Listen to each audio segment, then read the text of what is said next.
Hey, how's it going? Thanks for joining and welcome back if you are a regular viewer of my channel. And let's hop into another match here.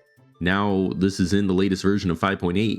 It was pretty recently out when I recorded this, but unfortunately I had been sick twice since recording, so that's been fun to deal with. But again, as a disclaimer hopping into this is a pre-recorded game, and this one is another pretty low elo match. I swear I don't go around fishing for easy matchups for me to just upload wins to all of my viewers. As much as I need that ego boost, it's actually the opposite. I feel more stressed in these over the higher elo matches, but I just happened to go with the random room in this one and went with it. So trust me, I swear that's the reason. So anyways, on to the match. I did check my region and saw that I am a dark region, and my starting item is black glasses. Kind of new development for me. I have definitely become more acclimated towards dark synergy. It is kind of a preference for me lately. I've really kind of grown to like the dark items, the high crit chance items. They're really fun and they feel very powerful. And just the more I use them, the more I like them and kind of just gravitate towards them. So I definitely love black glasses. I really don't think you can have too many of those in a match. And at this item draft, I'm more interested in increasing the power of my dark units. If I do happen to assemble that team, I was playing for the end game, not really the short game up here at the beginning. So the Miracle Seed to me is not worth it on dark teams. It's honestly probably the worst item you could have for a dark team, in my opinion. So it's an easy choice for me to go for the Twisted Spoon here. I can use this with black glasses to increase my crit chance and allow my abilities to crit, which is pretty significant for me. But I hold on to my items since I'm not guaranteed a dark team still, and I don't have full item combos, so I really don't want to commit unless I know what I'm getting here. I did sell my team since I had no matches for evolutions, and I ended up just keeping the Litwick since Ghost does have decent overlap with Dark, so I plan to potentially utilize that if it ever comes about. Unfortunately, I did get a seed as my item here, so I'm definitely thrilled about that. But right after, at the carousel, I grab a Mystic Water since I see no glasses spinning about, and Mystic Water does pair nicely with the Twisted Spoon for a Soldu, which is one of my preferred items, so I just keep that in my back pocket as I progress. I also land a C-Dot as synergy filler while I work towards that dark comp. C-Dot is okay, but I only really recommend evolving it once if you ever use it. Its final evolution is not worth the investment, and you will usually replace it by the end game. So I end up here putting in the little hat guy since it's actually a decent unit and I still can't go dark. Then I throw in a Fennekin just to open up more synergy bonuses to boost my team with these budget options without really committing to anything yet. And lucky for us, our first match is against another low budget team with an Amulet Coin Spearo as its ace. So I'm fine with that, and it's easy work for my team, especially with those two uncommon units giving me that slight edge with their stats. At the first additional Pokemon draft, there's our boy, the last Gen 1 Pokemon to be added. Welcome to the roster, Krabby. I chose Krabby over the Dark type, as Dark 3 would be great right now, but it's not the best Dark unit, and the item is definitely more important to me. I do admire the crab and look over what it actually does before performing a catch and release to send it back to the player pool. So bye-bye, Krabby. With my items at this point, I can make one of my favorite combo wombos as of late, and that is pairing the Scope Lens with the Reaper Cloth. The Scope Lens increases the crit chance by 25% and steals PP on each crit, while the Reaper Cloth increases the crit chance by an additional 20%, and abilities of the holder now can crit as well. Normally the crit chance is only for normal attacks except for some specific abilities, just FYI. But now with this item combination, we increase our damage with crits, steal PP on crits, use our abilities more often with that stolen PP, and our abilities now hit harder since they can also crit. It's just a great combination and it should not be overlooked. I was looking at past game history and good lord, I realized that I might like this item combination a little bit too much. It works best on dark teams since dark Pokemon get a bonus crit chance and damage on those crits. My favorite early unit for this item combo is Duskull with a decently strong ability, and this item combo for me works better on ranged and ability heavy units. But I have not seen one yet, so I keep those items on the placeholder Fennekin for now. So the Lampet would be a better option at the moment. I don't want to sell yet and lose all those synergies that I have going on. I've got about as good as mileage as I can from this budget team, but it's probably running out of gas at this point, and we don't make it in this one. Proceeding to the next match, we actually get a Kingler sighting on a water team, so it's good to see that they're getting use. It really isn't a Pokemon I would be considering for an endgame team. It's just not that great in my opinion, but early on it has its merit and just walks right over my team, jumping for joy. At the next draft, I do need a dark Pokemon at this point, and I have no glasses to pair with other items, so I choose Purloin to get something going, as it is a decent dark unit, and I boost my level to 5 to see if I can fish out some wins. Since Purloin's ability decreases with each use, I put the items on the Impidimp instead, since I see it as more of a placeholder and I would like the item boost without committing to a permanent holder. We quickly see the effect of those items as Impidimp becomes our primary damage dealer pretty quickly here, and we see every time a crit lands by the crit wording that appears over its target.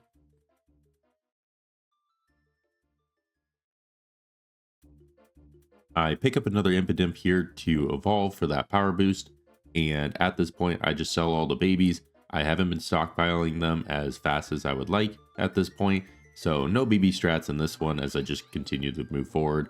At least I got a dark team going. I do identify another dark user who has selfishly been hoarding all of those Duskull from me, and is likely the reason why I haven't seen one as of yet. I would have preferred to have those on my team to also get the ghost synergy bonus as well, but it is what it is, and I'll just have to plan the run without it. A dark portal happens to float right my way, so I'm able to snag it, so that's pretty lucky. And honestly, out of the options, I would prefer Spiritomb with these items. It hits really hard, and a lot of the times I will sell Duskull or Dusclops to swap over these items. It's basically a beefed up version, but in this case I happen to get Lunatone, so it's probably my least favorite dark unit. I kind of sit and chew on it for a little bit. It's not ideal. It does give the dark weather bonus early, so I guess it's something, but compared to the other options, it's disappointing. And I almost bail on dark entirely because of it. Really, I just put in the lineup, and you know what? Let's give him a shot. Let's see if he can earn his keep. So how Lunatone plays is its ability allows it to basically increase the ability of everyone else on your team, which is, I mean, in a vacuum, it's actually pretty good, but for a dark team, which is a very bursty team that is all about damage and crit damage, it's a little too passive, it's a little too slow for that type of team comp. In our next match, we can see that the screen darkens just by Lunatone activating the dark weather effect, which is a nice bonus, but even though we're versing a pretty interesting team comp, doesn't really matter. They end up just rolling us over and bulldozing us. We're still only at 4 dark, and we got plenty of room to grow, but we just keep stockpiling, and it's the grind. You grind for the end game here. We hunker down, and we focus on just not overcommitting, and look at that. In the next additional Pokemon pick, we get another pair of glasses. Maybe Lady Luck is on our side. It is tempting to maybe pair those glasses with the charcoal for a Razor Claw, but I think I'm gonna hold off on that for now. I do happen to get another Purloin. I did check to see if Nincada gave me any bonuses first before slotting it in, and then I roll a couple extra times to see if I can desperately get that 5th dark Pokemon, and we do get it with the Larvitar. Larvitar is actually quite good. We are able to reach 5, the next benchmark for dark, so that's good. And then I decide that I'm going to hang on the Tangela, or potentially pairing that monster synergy with the Larvitar. Unfortunately, in this match, I was not able to assert dominance over the other dark player, so maybe next time on that one. Here at the Carousel, I go right for a charcoal just because why not? Extra attack damage is always a plus, especially when all of your units are critting. For now though, I am hesitant to combine my items as I only have the one precious pair of glasses, and Mewtwo's coming up. In Mewtwo, you get 2 items, and we have chances for getting more glasses and more item combinations that we could exploit. So I'm definitely waiting for that because, I mean, what's the difference going to be over these next 2 matches? It's not really that big of a deal. In our next matchup against a dragon team, our lack of power is still apparent. I had shifted the Lunatone now into my backline since it is a range unit. Its position didn't really matter to me in the first place. Just looking at the attack damage, it has not been a carry for my team, and it's just awkward to use, and I still have not dedicated any support to really run it. Following that loss, the next match is against a light team with the same outcome. I'm riding on fumes here at this point, getting through the mid game, but I do have health to burn while I wait for things to still come together for my team. And also, I'm gaining extra income with a new accumulated loss streak, which I can now exploit against Mewtwo since your streak bonus is applied against PvE matchups. So it's just a nice little bonus where I can get it. So after defeating Mewtwo, I get another seed. So that's great. And the item draft right after isn't that exciting either.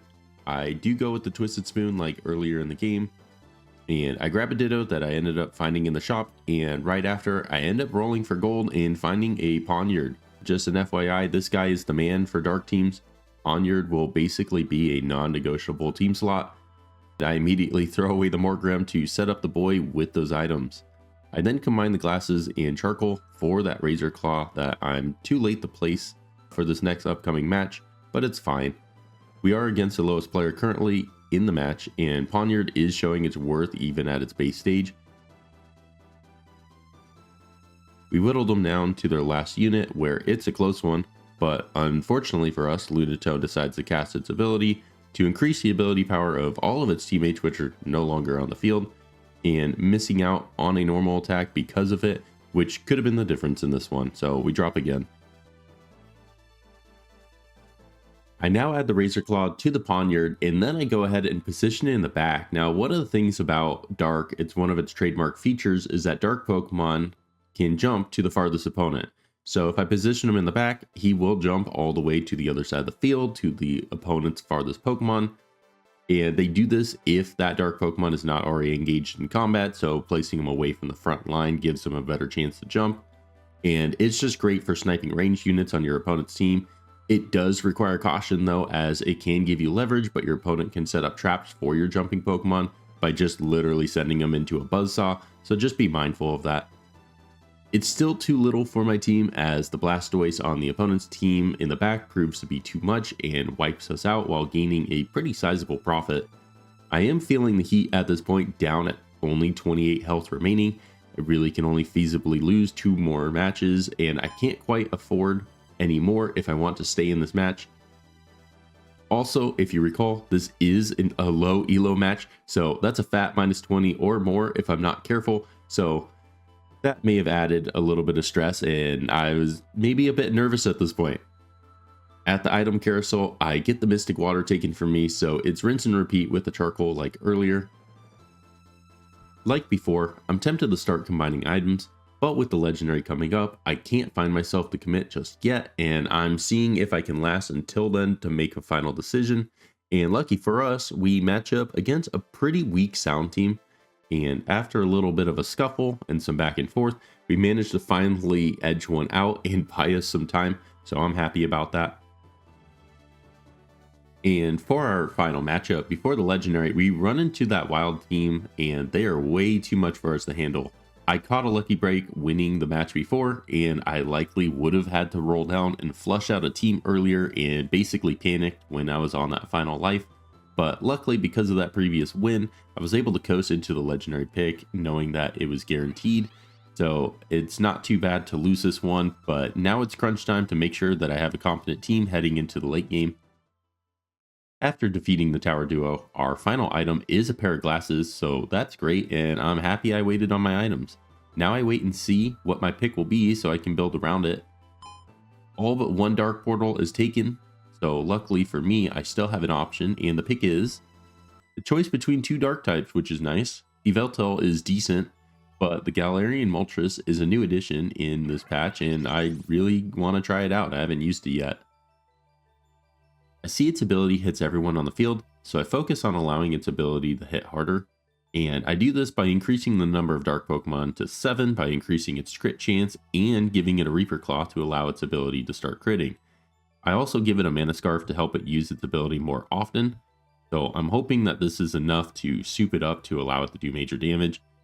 I then combine the remaining items to give them to the Pupitar, specifically the Revive to give some more sustain to keep a distraction kicking about. And at the end, I do have some spare change, so I roll to flush out my team, and I do find another Poniard that, along with the Ditto, I can evolve into a Bisharp, which would be a major boost for my team. This next match could be do or die, and it happens to be against the other Dark team, and luckily Moltres, being positioned in the middle, avoided being targeted by the opponent's jumps, which will be the downfall of their team, and quite frankly, it's not really close anymore, especially now that our 3 main carries are kicking about with Lunatone support the boost. All of that patience is finally paying off, and our team is looking a lot stronger after this turn. And after winning, I happen to remember that I do have a Murkrow in the shop, and I make sure to secure that to my bench. In the next match, we face a Dragon team who look to have whiffed on their legendary pick by running a Volcanion instead of a Dragon legendary, and I'm fine with this as it gives us a better chance. I do see the Pupitar with the Revive doing its job, distracting the Volcanion from our Moltres, allowing it to continue doing major damage and clean up their team.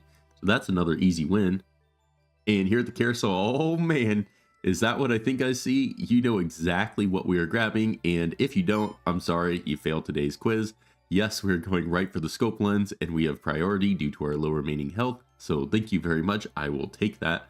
Moltres has proven itself a worthwhile addition, and I will continue to build it, so I'm a very happy camper at this point. The following match, we are against that Blastoise who had been a bully in the past, but we see Bisharp immediately jump to it and remove it from play, while Moltres cleans up the remaining weaker stragglers on their team, leaving just their 2 tankier units to eventually get swarmed. Our damage output is just too high, and really only higher burst damage can take us down at this point, unless you are against a rock team who has a passive bonus to negate crits, but the rock synergy had been slightly nerfed, so that's good for dark.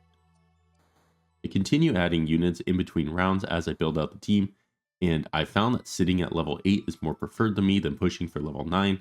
I've just had better success with it, and getting some evolutions is just really helpful early. The next match is against a wild team that gave us our last L, and Moltres is not about that, dealing 1000 damage pretty quickly and tearing through their squishier team, so they're no longer a problem. One thing to note, and I'll pause it here to go over the stats in this box for Moltres. This icon here is for crit chance, and this one here is the crit multiplier for the damage being dealt when landing a critical hit. Every Pokemon starts with a base crit chance of 10, and you can keep building it to 100%, meaning you can crit on every hit.